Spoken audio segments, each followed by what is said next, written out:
Hello students. तो यहाँ पर हम लोग क्लास 7th सोशल साइंस के कुछ इंपॉर्टेंट मल्टीपल चॉइस क्वेश्चंस को डिस्कस करेंगे और साथ ही साथ क्वेश्चन आंसर्स को भी डिस्कस करेंगे। चैप्टर जो होने वाला है उसका नाम है new beginnings cities and states, class 7th NCERT. जो न्यू एनसीईआरटी का उसका चैप्टर 1 है हिस्ट्री का।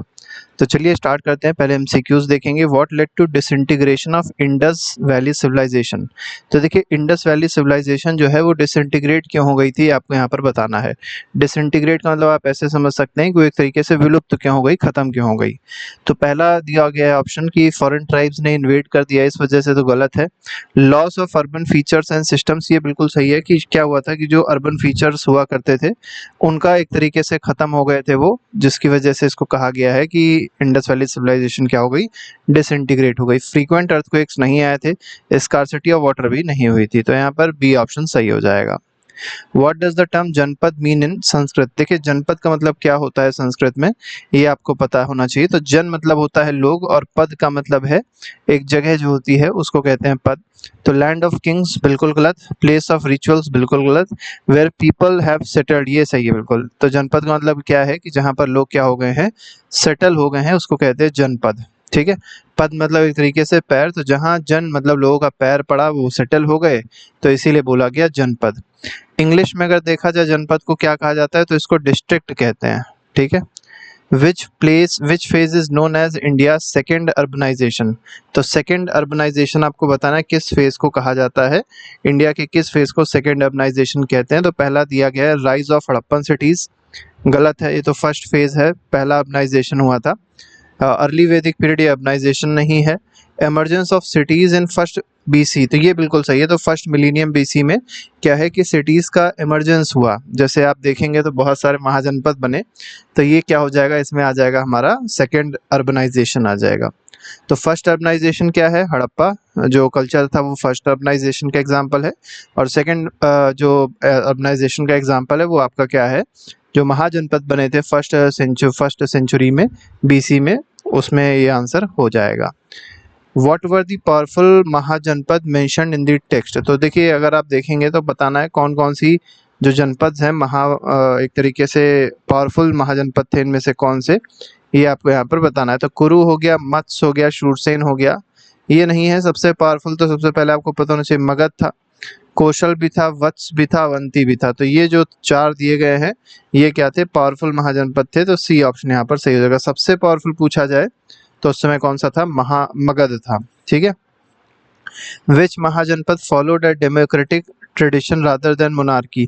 तो इनमें से कौन सा ऐसा महाजनपद था जहां पर डेमोक्रेसी चलती थी, जहां मोनार्की नहीं चलती थी, ये आपको यहाँ पर बताना है।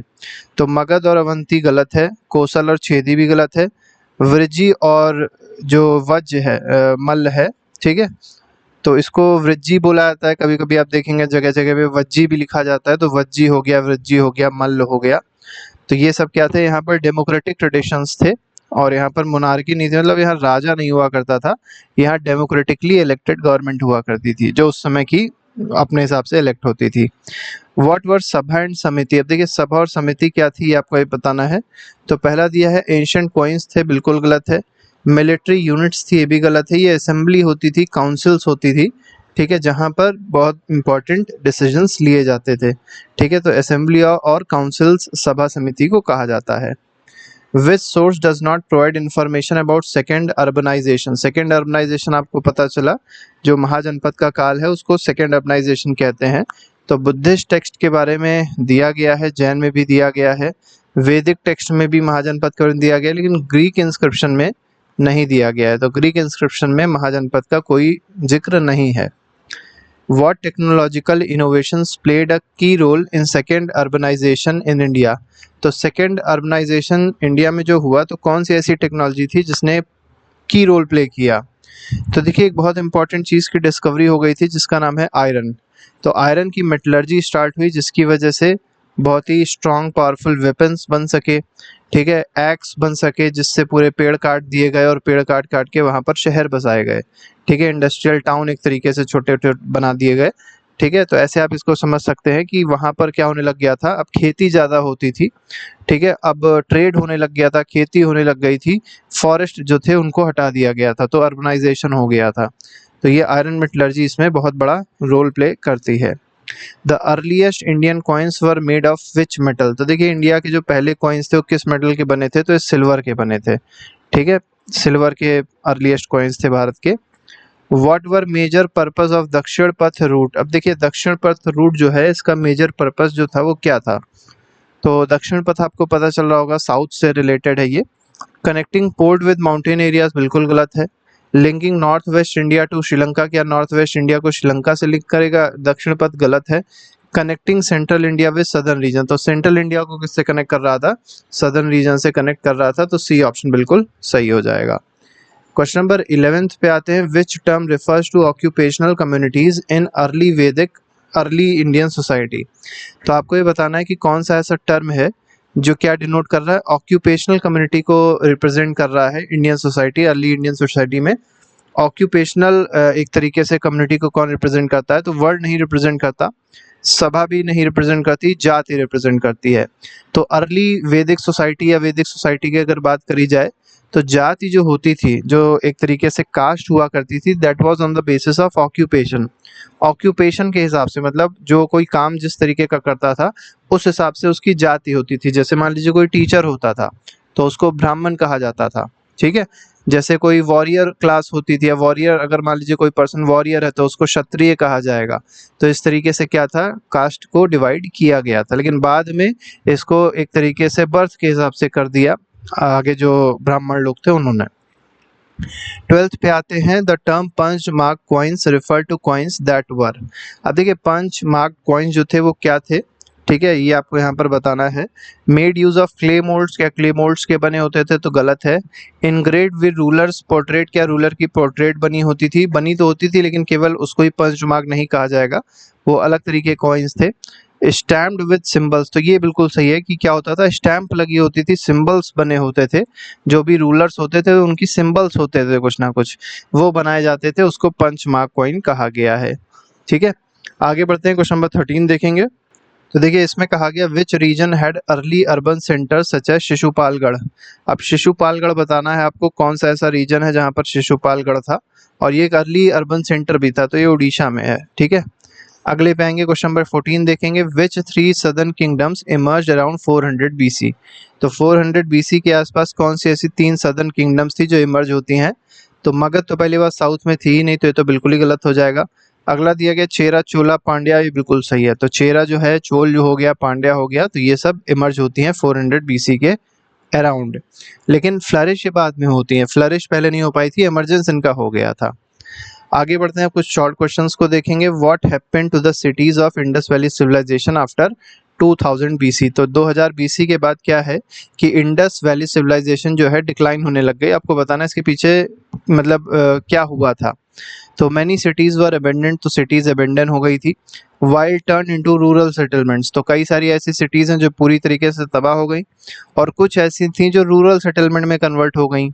ठीक है, as the urban system such as administration writing and trade disappeared. तो क्या हुआ था, जो अर्बन सेटलमेंट्स थे वो रूरल सेटलमेंट में इसलिए बदल गए क्योंकि जो उस समय का एडमिनिस्ट्रेशन था वो डिसअपियर कर गया, जो उस समय राइटिंग्स थी वो भी डिसअपियर कर गई, जो ट्रेड हो रहा था वो भी पूरी तरीके से खत्म हो गया था। तो ये हुआ था इंडस वैली सिविलाइजेशन में 2000 BC में। ठीक है, how do we know about urban centres of first millennium BC। तो देखिए पहली सेंचुरी जो BC में रही, फर्स्ट सेंचुरी BC जो रही है, ठीक है, अर्बन सेंटर्स के बारे में हमको कहाँ से पता चलता है, तो इसके बारे में हम लोग को पता चलता है, मेनली आपसे पूछा गया महाजनपद के बारे में हम लोग को कहाँ से पता चलता है, तो वैदिक टेक्स्ट से पता चलता है, बुद्धिस्ट टेक्स्ट से पता चलता है, और जैन टेक्स्ट से भी हमको पता चलता है। What is the difference between जनपद एंड महाजनपद। देखिए दो इंपॉर्टेंट टर्म दिए गए हैं, जनपद एक है और एक महाजनपद है। तो जनपद क्या था, स्मॉल टेरिटरी थी, और इसको एक कम्युनिटी या क्लैन क्या करती थी, रूल करती थी। ठीक है, लेकिन महाजनपद जो था वो लार्जर पॉलिटिकल यूनिट थी, मतलब ये छोटा भाई हो गया, ये क्या हो गया, बड़ा भाई हो गया। ऐसे आप समझ सकते हैं जैसे आज स्टेट है, तो स्टेट इंडिया में छोटे छोटे से हैं, लेकिन पूरी इंडिया अगर देखेंगे नेशन के रूप में तो बहुत बड़ा है। तो नेशन जो हो गया वो महाजनपद हो गया, और स्टेट्स क्या हो गए उस समय के, जनपद हो गए। तो आप ऐसे भी इसको समझ सकते हैं। तो mahajanapada was larger political unit form by merging several janapada, तो बहुत सारे जनपदों को मर्ज करके क्या बनाया जाता था, एक महाजनपद बनाया जाता था और ये बड़ी पॉलिटिकल यूनिट होती थी। Why were many mahajanapada located in Ganga plains. अब देखिए गंगा प्लेन में ही आपको ज़्यादातर महाजनपद देखने को मिलेंगे। बताना है आपको ऐसा क्यों। तो देखिए पॉपुलेशन कहाँ ज़्यादा सेटलमेंट पसंद करती है, जहाँ का लैंड फर्टाइल हो जाए, एग्रीकल्चर ज़्यादा अच्छे से हो सके, जहाँ का क्लाइमेट सूटेबल हो रहने के लिए। तो पहला तो यही है कि फर्टाइल लैंड फॉर एग्रीकल्चर था। दूसरा ये है कि एक्सेस हो गया था आयरन ओर पे, मतलब आयरन ओर मिल गया था लोगों को, तो ज़्यादा प्रोडक्शन हो पा रहा था। ट्रेड नेटवर्क जो थे एक्सपैंड कर रहे थे, इस वजह से क्या था, महाजनपद गंगा प्लेन पे डेवलप होते हैं। What made Vrijji and Malla unique among mahajanapada. तो वृज्जी या वज्जी जो है और मल्ल है, ये यूनिक क्यों था, मतलब इनमें यूनिकनेस क्या थी। तो पहली चीज़ तो ये कि इसमें डेमोक्रेटिक सिस्टम था, यहाँ पर ऑटोक्रेसी या मोनार्की नहीं थी। ठीक है, रूलर जो था वो सिलेक्ट किया जाता था एक असेंबली से। ठीक है, ऐसा नहीं है कि कोई रूलर है तो उसका बेटा भी रूलर रहेगा, फिर उसका जो भी पुत्र होगा वो रूलर रहेगा, तो ऐसा नहीं था। यहाँ पर क्या होता था, असेंबली होती थी, सभा समिति जो हम लोग ने देखा, तो वैसे ही इसको इलेक्शन यहाँ पर होता था। हेरिडिटरी पोस्ट नहीं होती थी, मोनार्की हेरिडिटरी नहीं होती थी यहाँ पर, इस वजह से ये थोड़ा सा अलग है बाकियों से। आगे बढ़ेंगे, अगला क्वेश्चन देखेंगे, क्वेश्चन नंबर 6 है, What was the second urbanization and what caused it। अब देखिए सेकेंड अर्बनाइजेशन क्या था। सेकेंड अर्बनाइजेशन आपने देखा, जो महाजनपद का राइज हुआ उसी को सेकेंड अर्बनाइजेशन कहते हैं। Refers to re emergence of cities, तो री इमर्जेंस हुआ सिटीज का, इसी को सेकेंड अर्बनाइजेशन कहेंगे। और ये कब हुआ, फर्स्ट मिलेनियम बीसी, मतलब 100 बीसी के आसपास ये स्टार्ट हो गया था। Specially in Ganga plains. तो कहाँ पे स्टार्ट हुआ था, गंगा प्लेन्स। वैसे बिहार का एरिया हो गया, उत्तर प्रदेश का एरिया हो गया, वहाँ पर आप ज़्यादा पावरफुल महाजनपद देखने को मिलेंगे। इट वॉज कॉज, अब देखिए किस वजह से हुआ था, तो आयरन की डिस्कवरी की वजह से हुआ था, जिससे हुआ क्या, एग्रीकल्चर इम्प्रूव हो गया, वॉरफेयर ज़्यादा बढ़ गए, क्योंकि देखिए आयरन से ही ज़्यादातर वेपन्स बनते हैं, तो आयरन से लोग वेपन बना बना के लड़ाई में जाते थे और जीत जाते थे। And use of coins which boosted trade, अब कॉइन का भी यूज होने लग गया, पंचमार्क कॉइन यूज होने लग गए, जिसकी वजह से ट्रेड भी बूस्ट हो गया। 7th क्वेश्चन पे आते हैं, how did iron technology contribute to growth of agriculture and cities. अब देखिए पूछा गया है कि आयरन टेक्नोलॉजी से एग्रीकल्चर में ग्रोथ कैसे हुआ, सिटी कैसे डेवलप हुई। तो देखिए आयरन टूल जो थे वो शार्पर थे, मतलब बहुत ज़्यादा नुकीले होते थे और स्ट्रॉन्गर भी थे। पहले क्या यूज़ होता था, ब्रॉन्ज या कॉपर एज थी, तो कॉपर यूज़ होता था, वो इतना नुकीला भी नहीं बना पाया जा सकता था उसको, क्योंकि डक्टाइल होता है, और साथ ही साथ वो इतना स्ट्रांग भी नहीं था। लेकिन आयरन शार्प भी था और स्ट्रांग भी था, जिसकी वजह से फार्मर्स जो थे वो आसानी से फॉरेस्ट को क्लियर कर सकते थे, लैंड को कल्टीवेट कर सकते थे ज़्यादा एफिशिएंटली, और अपनी जो भी एग्रीकल्चर था उसको आसानी से कर सकते थे। अब देखिए एग्रीकल्चर सरप्लस में होने लग गया, मतलब जो प्रोडक्शन था वो बहुत ज़्यादा हो रहा था, कंजम्पशन उतना नहीं था, तो क्या चालू हो गया, ट्रेड चालू हो गया। ठीक है, अब जब ट्रेड चालू हो जाएगा तो क्या स्टार्ट हो जाएगी, सिटीज़ का डेवलपमेंट स्टार्ट हो जाएगा। तो इस तरीके से आप इसको समझ सकते हैं। What were punched mark coins and why were they significant? Punch mark coins क्या थे और ये सिग्निफिकेंट क्यों थे। तो punch mark coins were early Indian coins. तो ये अर्ली इंडियन कॉइन्स थे, मतलब पहले बहुत ज़्यादा पहले यूज़ किए जाते थे महाजनपद टाइम पे, और ये किसके बने होते थे, मेनली सिल्वर के बने होते थे। ये याद रखिएगा, बहुत ही ज़्यादा इंपॉर्टेंट है सिल्वर। ठीक है, और इसमें क्या होता था, सिंबल के स्टैम्प्स लगे होते थे, जैसे मान लीजिए किसी में इस तरीके का स्टैम्प लगा होगा, ठीक है, किसी में ओम बना होगा, किसी में चांद बना होगा, कुछ भी हो सकता है, तो अलग अलग सबके सिंबल्स हुआ करते थे। What they were significant because they enable trade। अब ये सिग्निफिकेंट क्यों थे, इनके सिग्निफिकेंस क्या है, क्योंकि देखिए जब कॉइन आए तो उससे ट्रेड बढ़ा, और ट्रेड बढ़ने की वजह से क्या हो गया कि डेवलपमेंट होएगा रीजन का। ठीक है, and were among the earliest forms of currency in India, और यही जो है अर्लीस्ट फॉर्म ऑफ करेंसी भी है भारत की। आगे बढ़ते हैं, एक्सप्लेन द डिफरेंस बिटवीन वर्ण एंड जाति। अब देखिए यहाँ पर आपसे पूछा गया वर्ण और जाति में क्या डिफरेंस है। अब देखिए वर्ण अगर देखेंगे, वर्ण जो है वो एक ब्रॉड क्लासिफिकेशन है, वैदिक टेक्स्ट में इसके बारे में बताया गया, और इसमें क्या है, सोसाइटी को 4 ग्रुप में बांटा गया है। ये वर्ण की बात हो रही है, जिसमें ब्राह्मण है, क्षत्रिय है, वैश्य है और शूद्र है। ठीक है, अब शूद्र को शूद्र नहीं कहा जाता है, जो भी शेड्यूल कास्ट कॉन्स्टिट्यूशनल लैंग्वेज है, और इनको दलित भी कहा जाता है, याद रखिएगा, या तो शेड्यूल कास्ट कहिए जो कॉन्स्टिट्यूशनल लैंग्वेज है, और जो महात्मा गांधी ने टर्म दिया है या अंबेडकर जी ने जो टर्म दिया है वो क्या है, दलित है। ठीक है। Jati refers to occupational communities that were more specific and hereditary. अब देखिए जाति जो है वो क्या है, जाति अगर आप देखेंगे इसमें क्या दिया गया है, बहुत ज़्यादा स्पेसिफिक होती थी, हेरिडिटरी होती थी, और ये किस पे बेस्ड थी, ये एक तरीके से आप कह सकते हैं जो ऑक्यूपेशन था उस पे बेस्ड थी, ऑक्यूपेशनल कम्युनिटीज थी हैं। ठीक है। ऑफन सब डिवाइडेड इनटू सब जाति विद यूनिक कस्टम्स, और इनका सब डिवीजन हुआ था सब जाति में। व्हाट वर उत्तर पथ एंड दक्षिण पथ, आपको बताना उत्तर पथ और दक्षिण पथ क्या था। तो ये मेजर एंशिएंट ट्रेड रूट्स थे, ट्रेड रूट्स, कम्युनिकेशन रूट्स थे। पथ मतलब आपको पता ही चल रहा होगा, रूट को ही पथ कहा जाता है। उत्तर पथ क्या कर रहा है, कनेक्ट करता था नॉर्थ वेस्ट इंडिया को गंगा प्लेन से, लेकिन दक्षिण पथ क्या करता था, सेंट्रल इंडिया को कनेक्ट करता था साउथ से। तो आप ऐसे समझ सकते हैं, जैसे मान लीजिए ये हम ऐसे एक छोटा सा इंडिया का मैप टाइप का मान के चलते हैं, इसको ऐसे था। ठीक है, एक सिंबॉलिक फिगर ले रहे हैं। ठीक है। अब इसमें क्या कहा गया है, उत्तर पथ जो था वो नॉर्थ वेस्ट इंडिया, ये नॉर्थ वेस्ट इंडिया यहाँ पे हो जाएगा, इसको गंगा प्लेन से ऐसे करके कनेक्ट कर रहा था। ठीक है। और दक्षिण पथ क्या कर रहा था, सेंट्रल इंडिया, मतलब सेंट्रल इंडिया यहाँ लाई करेगा, और इसको क्या कर रहा था, साउथ से कनेक्ट कर रहा था। ऐसे आप समझ सकते हैं दोनों को। Why did वर्ण जाति system become rigid over time, देखिए वर्ण या जाति सिस्टम जो था वो रिजिड क्यों हो गया। तो इनिशियली क्या था, फ्लेक्सिबल था। फ्लेक्सिबल का मतलब क्या था कि एक कोई पर्सन है वो एक जाति से दूसरे जाति में कन्वर्जन कर सकता था अगर उसका प्रोफेशन बदल जाता था, अगर उसका ऑक्यूपेशन बदल जाता था। ठीक है। लेकिन ये बाद में क्या हो गया, रिजिड हो गया। सोशल और पॉलिटिकल फैक्टर्स थे इसके पीछे बहुत सारे, specially during later historical period like British rule which institutionalised caste divisions leading to social inequality and discrimination. तो बाद में इसमें क्या हो गया, ब्रिटिश रूल जब आया तो इन्होंने भी कास्ट डिवीजन कर दिया, और जिसकी वजह से सोशल इनइक्वालिटीज, डिस्क्रिमिनेशन और ज़्यादा बढ़ गया। अब लॉन्ग क्वेश्चन पे आते हैं। लॉन्ग क्वेश्चन में कहा गया describe the features of second urbanisation. तो सेकेंड अर्बनाइजेशन के फीचर्स क्या क्या थे। तो पहला तो second urbanization first millennium BC में आया था, ये तो आपको पता ही होगा, गंगा प्लेन के आसपास ये रहा। ठीक है। और इसमें क्या कहा गया, it was marked by reappearance of cities फिर से रीएमर्ज होने लग गई। प्लान्ड लेआउट्स बनता था, सिटीज ऐसे ही नहीं बन जाती थी, बाकायदा प्रॉपर प्लानिंग के साथ बनती थी सिटीज। एडमिनिस्ट्रेटिव सिस्टम्स था इनका, ट्रेड यहाँ पर चल रहा था, लिटरेचर डेवलपमेंट हो रहा था लिटरेचर का। ठीक है। Excavations and religious text confirm the existence of such cities. अब देखिए ये कहाँ तक सही है कि महाजनपद एग्जिस्ट करता था, तो इसके बारे में हम लोग को, क्योंकि रिलीजियस टेक्स्ट में भी लिखा गया है, जैसे आपने देखा अभी जो बुद्धिज्म की किताबें हैं, जैनिज्म की किताबें हैं, वैदिक टेक्स्ट है, सब में महाजनपद के बारे में बताया गया है। और बहुत सारी ऐसी चीज़ें मिली भी, एक्सकेवेशन भी हुआ है जहाँ से पता चलता है कि हाँ सच में ऐसा कोई सिटी एग्जिस्ट करता था। Including the capitals of mahajanapada like Rajagriha, कुछ यहाँ पर कैपिटल्स भी दी गई हैं, जैसे राजगृह हो गया, श्रावस्ती हो गया, कौशाम्बी हो गया, ये इंपॉर्टेंट सेंटर्स होते थे किसी भी महाजनपद के।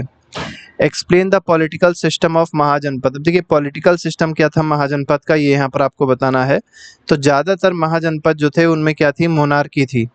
मोनार्की में क्या होता है, किंग रूल्ड, जो मोनार्क होता है वहाँ पर क्या है, किंग होता है, वही पूरे जनता पे रूल करता है, पूरा शासन वही करता है, और उसके कुछ मिनिस्टर्स होते हैं। ठीक है। तो अपने आप से तो कर नहीं पाएगा क्योंकि उसको सब कुछ तो पता नहीं, तो वो क्या बनाता है, मिनिस्टर्स बनाता है। एंड एन असेंबली, और उसकी एक असेंबली भी होती है। अब काम में क्या करता है, तो पहली बात तो टैक्स कलेक्ट करता है और आर्मी को मेंटेन करता है। वहाँ पर मेनली काम यही होता था कि लोगों से टैक्स लिया जाता था और क्या किया जाता था, आर्मी मेंटेन करी जाती थी। तो अगर आपसे पूछा जाए पहले और आज में डिफरेंस क्या है टैक्स में, तो पहले टैक्स लेके केवल आर्मी को मेंटेन किया जाता था और अपना खजाना भरते थे जो भी रूलर्स होते थे। आज टैक्स का क्या होता है कि आर्मी तो मेंटेन कर ही जाती है, लेकिन पब्लिक वेलफेयर में भी इसको यूज़ किया जाता है। आपने देखा होगा बहुत सारी स्कीम्स चलती हैं जिसमें सरकार बहुत ज़्यादा पैसा लगाती है। चलिए कुछ स्कीम्स का आप नाम बताइएगा जो पब्लिक वेलफेयर से रिलेटेड है इंडिया में। ठीक है। टैक्स का पैसा उसी में लगता है। हाउएवर सम लाइक वज्जी मल्ल वर अर्ली रिपब्लिक्स। तो देखिए वज्जी और मल्ल की बात करी गई है, ये अर्ली रिपब्लिक्स थी, मतलब यहाँ पर डेमोक्रेटिक इलेक्शंस होते थे, डेमोक्रेटिक असेंबलीज होती थी, where decisions were collectively and rulers were selected by vote. तो रूलर का सिलेक्शन वोट से होता था और डिसीजन जो होता था वो कलेक्टिविज्म के साथ होता था, मतलब एक कलेक्टिव पूरा देखा जाता था कि सारे किस मतलब ज़्यादातर लोग क्या चाह रहे हैं, तो उस हिसाब से डिसीजन मेकिंग होती थी। कोई एक पर्सन जो डिसाइड कर देता था उस हिसाब से चीज़ें नहीं होती थी। तो इस तरीके से क्वेश्चन आंसर्स हम लोग ने डिस्कस किए और एमसीक्यूज डिस्कस किए इस चैप्टर के, जो बहुत ज़्यादा इंपॉर्टेंट थे। आई होप जो पूरा चैप्टर आपको समझ में आ गया होगा। अगर वीडियो अच्छा लगा होगा तो लाइक ज़रूर करिएगा और चैनल को सब्सक्राइब करना मत भूलिएगा। तो अभी के लिए फिलहाल इतना ही। Thank you very much, good bye, जय हिंद।